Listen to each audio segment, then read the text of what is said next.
Yeah, hi, I'm Cayla Barnes. I just finished up my fifth year season at Ohio State. Had a great year there. I've played internationally for Team USA for a number of years now, and just really looking forward to this draft.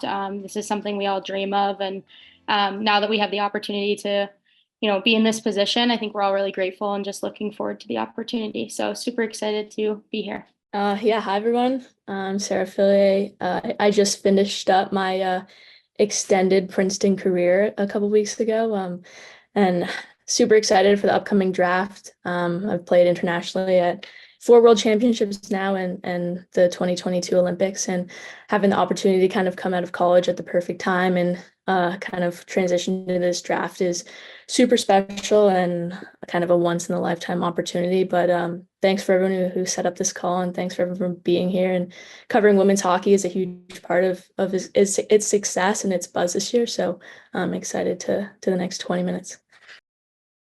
Yeah, that's a great question. I think it'll take it'll be a little bit of a learning curve. I kind of have a little bit of experience from going from international and Olympic gameplay back to college. So I feel like I have a bit of experience, but in changing levels, but this will definitely be uncharted territory for sure. But I think the biggest thing that I'm gonna have to adapt to is the physicality of the league. I think if you've watched any games this year, that's one thing that's really kind of ramped up, and I don't think it's going away. So that will be one thing to definitely look for. Yeah, I mean it's what you dream of. It's an honor to be even in recognition of the first six picks and alongside names like Cayla here and people with really storied careers so far. It's an honor to be even named in those short lists, but to go first overall would be a complete dream come true. And I grew up watching NHL drafts and watching those moments for those guys. It's always been so special for them and their families. So no matter where I go, I'm sure it'll be a moment I'll remember forever and something really special to share with my family. I think that's a really good question. I've talked about it with my coaches a little bit, and, I hope to see it trickle down a bit. I think it would be a missed opportunity to not start incorporating that into college so players can start acclimating to that and becoming more prepared to enter the league. If your first time interacting with, physical play like that is when you get into the league, I think, that is something that's going to be a big adjustment for players, like Sarah said. So I think hopefully, as the years go on and, the physicality continues in the PWHL, that, it kind of does trickle down to the NCAA to help better prepare players. Yeah, I mean, I think it was a great move for me and Bilka both. I think, we came here with, a certain vision in mind, and we got a lot better in the process. So I think definitely being able to play big minutes and just get better each and every day, that was something that, I think we both grew a lot this year. And I know myself, I grew a lot this year and had one of my better seasons that I've had in college. So I think definitely I had a good year, and it's helped me, leading up to the draft here. Yeah, that's a great question. And they're all tremendous players and people who I've kind of tried to follow in the footsteps a little bit in my national team experience with Hockey Canada. And I think it will be for sure motivating. I mean, we're great friends, outside of hockey. And I'd love to, come into the league and really prove myself as being a player in that sort of category as well. And kind of find my identity as a pro hockey player and hopefully a very successful one. But I think playing against household names like that is motivating. And I think when you watch people play against them this year, you definitely saw that motivation in people. Yeah, I mean, I think one word just like comes to mind is just grateful for this opportunity, for the work that people have put in to create stability in this league and to give younger players like me and Sarah this opportunity. So I've seen a lot that's gone on in the past, and leagues folding or things not going as planned, and those players that you play with on national teams not getting those opportunities. So just getting an opportunity like this, and where, there's stability, and, players have put in the work and staff has put in the work to create an environment like this. It's just exciting. I think I have like two people. First, I would say Maggie Connors. Just she's one of my best friends from Princeton, and we loved playing together, and we've played together in summer leagues and stuff. So it'd be really cool to be on like a pro stage as like best friends, being able to face off against each other in different different jerseys for the first time in a long time. But um, I think my first answer for sure would be Marie-Philippe Poulin. She's obviously been a huge role model in my hockey career, and I've had the chance to play with her at past Worlds and just see how she operates, and how she always is trying to, be the best player in the world, even though I think a lot of us would agree she's already there. And um, yeah, I think it would just be cool to be in a professional league playing someone who I kind of idolized growing up, and I think it would be like a surreal moment to realize like I kind of made it as a pro athlete, and yeah, it'd be very cool to play against her. Yeah, I think one person that comes to mind is Alex Carpenter. She's on New York.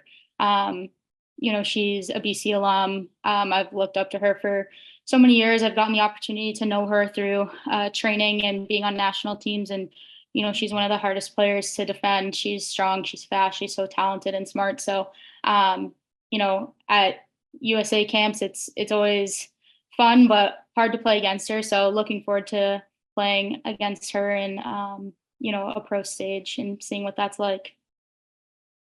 Yeah, Boca is kind of like a can like shot out of a cannon. Like she's quick, she's fast, she's sporadic, super creative. You'll get a lot of creativity out of her, and she can put the puck in the net. So she's a super special player. She works really hard, and any team would be super lucky to have her.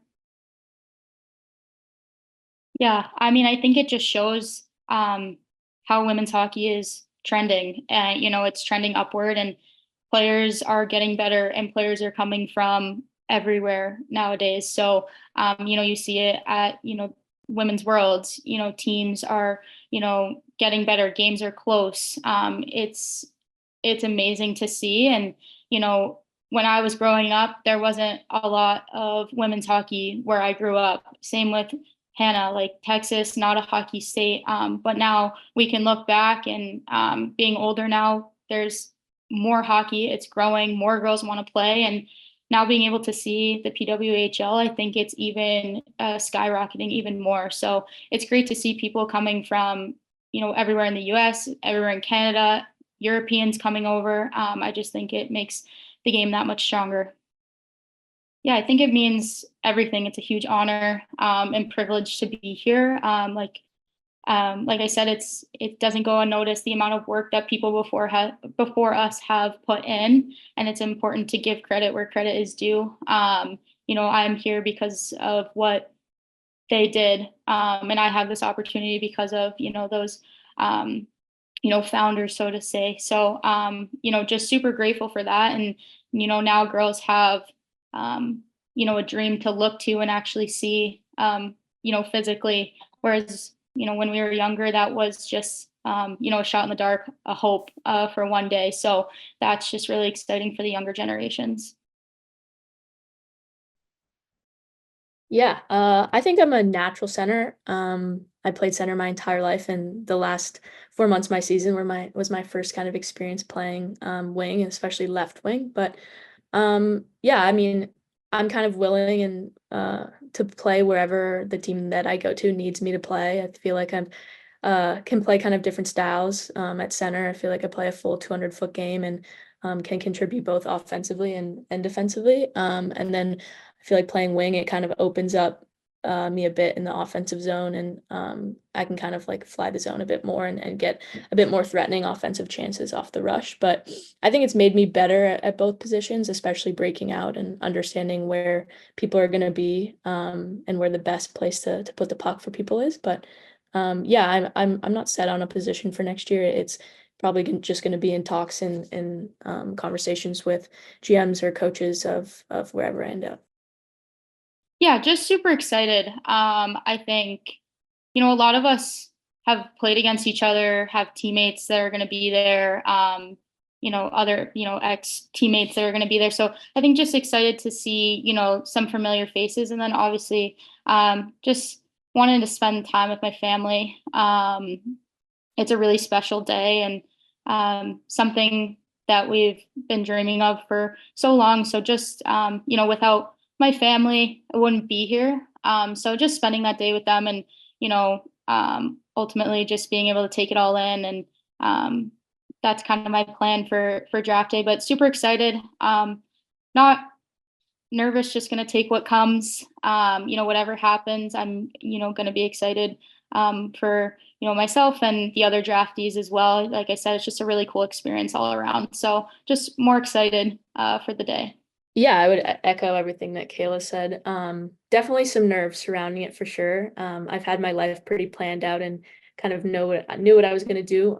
These past 6 years, there was never really any uncertainty of where I was going to end up or have to live. So coming out of college and just kind of not really knowing what's going to happen in the next, I guess, 72 hours is I feel like it's normal to have a bit of nerves and be a bit like a stressful situation, but it's exciting. My parents are going to be here and be beside me the whole draft, so that will be cool. And again, like all the work that they put in behind the scenes to get me here is super special. And it's just this moment's just going to be, or not just going to be about me, but about my family, my parents, and I hope they soak everything in. It's been really fun picking out their draft outfits and getting our nails done and everything and getting ready. So it's been a really cool experience. Yeah, that's a great point. But I think it's exactly what we want in a professional league. If you look at any other professional league, whether men's or women's, the level of play is incredibly high, and we want to put out the best product we can for the fans and build a really successful market. So I think it's great for the game that it's going to be so tight, and you really have to prove yourself and find your way onto a roster. But yeah, I think it's taking the summer and finding ways to elevate your game. I think for me, it's about adapting to that physicality right away. I think a specific skill that's probably going to come in handy is working on puck protection, especially playing international team players every night. They're going to be strong and physical, and to be able to make plays that I expect myself to make, I'm going to have to find some time, and I think it all starts with puck protection. I think it's never easy to take someone's job. But like Sarah said, like that's why we're here. We want that competitiveness. We want to put that product out, put the best product out. So I think it's good for the league and it's good for us. It's going to push us to elevate our game. Like she said, we have to look for ways this summer to kind of look back at PWHL games this season and, find trends and work on those that, may like the physicality that may not really exist in the college game thus far. So just to be prepared for camps and stuff like that. But super excited that it's competitive, and like she said, that's what we want. We want it to be competitive and put the best players out there on the ice and the best product. So just working on those things throughout the summer to be prepared for camps in November.